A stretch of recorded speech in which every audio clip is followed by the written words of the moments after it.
उत्तर प्रदेश के गाजियाबाद से खबर है, जहां पर जिस तरह से एक ही परिवार की मौत की खबरें जो सामने आई, अब उस पूरे मामले में पुलिस पूछताछ कर रही है। सुसाइड नोट में राकेश वर्मा का नाम लिखा हुआ था और बताया ये जा रहा है कि मृतक के 2 करोड़ नहीं लौटाने का आरोप भी सामने आया है। ये आप तस्वीर देखिए, ये तस्वीर भी अब सामने आई है।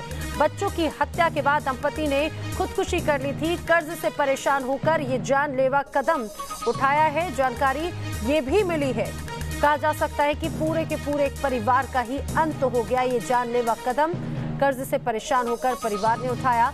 राकेश वर्मा से पुलिस की पूछताछ जारी है। सुसाइड नोट में राकेश वर्मा का नाम लिखा था।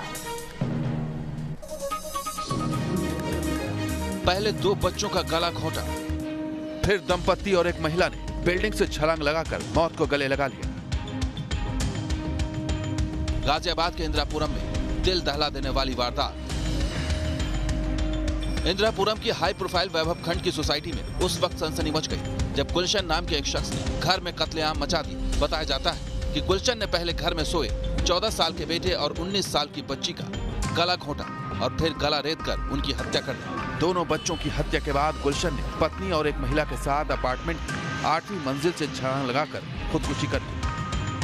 राजधानी दिल्ली से सटे इंदिरापुरम इलाके में उस वक्त सनसनी फैल गई जब 5 लोगों की जान एक अपार्टमेंट में जाने की खबर इलाके में फैलती चली गई। ये तस्वीरें आप इस वक्त देख सकते हैं। कृष्णा अपरा एस्पायर नाम की सोसाइटी है, जहां पर जो पुलिस हैं, सुरक्षा बल हैं, वो मौजूद हैं और तमाम जो बड़े अधिकारी हैं वो इस अपार्टमेंट की 8वीं फ्लोर के फ्लैट में मौजूद हैं। सघन जो जांच है वो चल रही है और नीचे की तस्वीरें आपको दिखा दें, जहां से पति नाम बताया जाता है गुलशन उनका और उनकी 2 पत्नियों ने कूदकर यहां से अपनी जान दे दी। देखिए 2 बच्चे थे बेड पे मिले हैं और एक का गला घोटा गया, दूसरे का भी रस्सी से गला घोटा गया और फिर उसे चाकू से उसकी गर्दन पे वार किया गया। आखिरी छोटा सा सवाल है सर कि कोई पेट भी है जो जिसको मारा है इन्होंने? एक खरगोश भी था यहाँ पर छोटा और उसकी भी गर्दन इनके द्वारा मरोड़ी गई और वो सारी चीजें सब सामने हैं और सुसाइड नोट से सारी चीजें क्लियर भी है।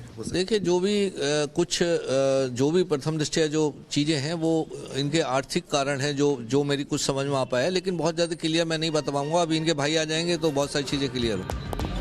पुलिस को जांच में घर की दीवार पर सुसाइड नोट और 500 रुपए के चिपके हुए नोट मिले हैं। इसके साथ ही दीवारों पर कुछ बाउंस चेक भी चिपके मिले थे। पुलिस के मुताबिक सुसाइड नोट में दंपति ने सोसाइटी के कुछ लोगों पर भी आरोप लगाए हैं, जिसके आधार पर पुलिस इस मामले की तह तक पहुंचने की कोशिश कर रही है। 2 करोड़ रुपया पूरा इसका सांडू खा गया जी। उसका केस चल रहा है जी। अरे राकेश वर्मा है जी, लिखा हुआ राकेश वर्मा है जी। इसका सांडू था जी। 2 करोड़ रुपया इसका खा के गबन करके जी। उसको 1 महीना जेल भी करवाई थी इसी जी। सुसाइड नोट के आधार पर फिलहाल इस मामले के पीछे आर्थिक तंगी की बात सामने आ रही है, लेकिन इतनी बड़ी वारदात के पीछे असली वजह क्या है, ये तो पूरी जांच के बाद ही सामने आ सकेगा। पूरे घटनाक्रम में 5 लोगों ने अपनी जान खो दी है। हालांकि जो सूत्र बताते हैं वो ये भी बताते हैं कि दीवार पर एक सुसाइड नोट भी लिखा सामने आया है और आर्थिक तंगी कहीं ना कहीं इसकी वजह हो सकती है। इसके पीछे की जो जांच है वो लगातार पुलिस उसमें जुटी हुई है। गुलशन नाम का जो व्यक्ति है वो बताया जाता है और करीब 1.5 महीने पहले ही उन्होंने इस सोसाइटी में घर किराए पर लिया था। वीडियो जर्नलिस्ट अनूप यादव के साथ सूरज अरोड़ा, न्यूज़ नेशन, इंदिरापुरम।